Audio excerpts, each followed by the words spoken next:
Efter att vi gjort rent den gula vattenlinjen och rostfläckarna som vi gjorde i den förra filmen, så hoppar vi nu upp ännu ett steg och ska göra rent resten av båten. Där vi då framförallt har organisk smuts. Och med organisk smuts så menar jag till exempel det kan vara alger, jord, fågelbajs, sot. Vanligaste typen av smuts. Som med alla typer av smuts då, så gäller det att ha rätt typ av medel för rätt typ av smuts. Så gula vattenlinjen, då hade vi en oxalsyra-baserad produkt. För den organiska smutsen så behöver vi en alkalisk produkt, alltså en alkalisk avfettning, eller som boat cleaner som är ett alkaliskt shampoo. Lite snällare mot miljön. Så nu drar vi igång och visar hur vi tvättar.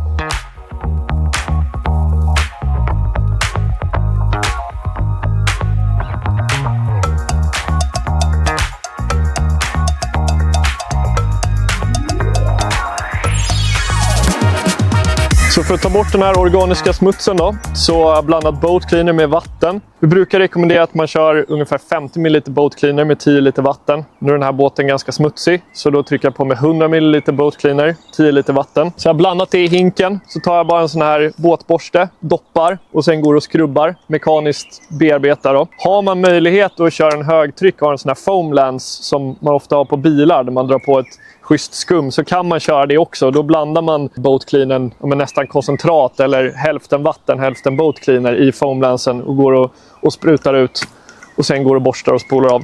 Men i alla fall, så nu kör vi med den här hinken och borsten. Så jag går och doppar den och går och mekaniskt bearbetar och skrubbar bort smutsen. Och sen är tips här då, när man börjar och tvätta det, och börja alltid i fören högst upp och sen jobba sig bakåt. Och varför man vill göra det? Jo, det är för att när du sen spolar av det här med vatten, då vill man skjuta allting medel och smuts bakåt i båten, för att du ofta har dräneringshålen längst bak. Så nu är det bara att dra igång och skrubba.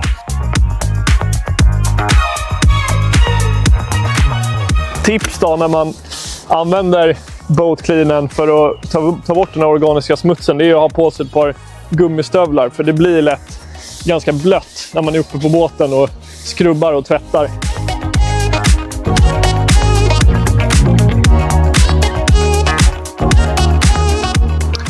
När det kommer till kapellfönster då, och när man ska tvätta dem, då vill man ju inte köra med den här båtborsten, för de här är väldigt känsliga så den kommer repa de här. Då kör vi bara med en sån här vanlig mikrofiberduk. Då är det bara att doppa duken i blandningen här med boat cleaner och så går man och drar bort smutsen så här.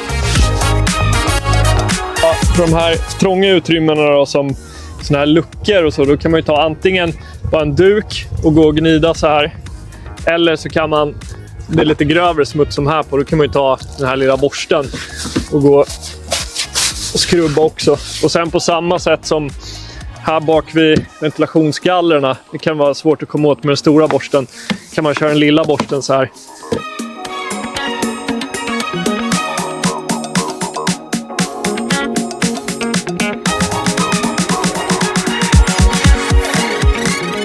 Så när vi har kört överbyggnaden och spolat av den, så bara göra samma grej på friborden.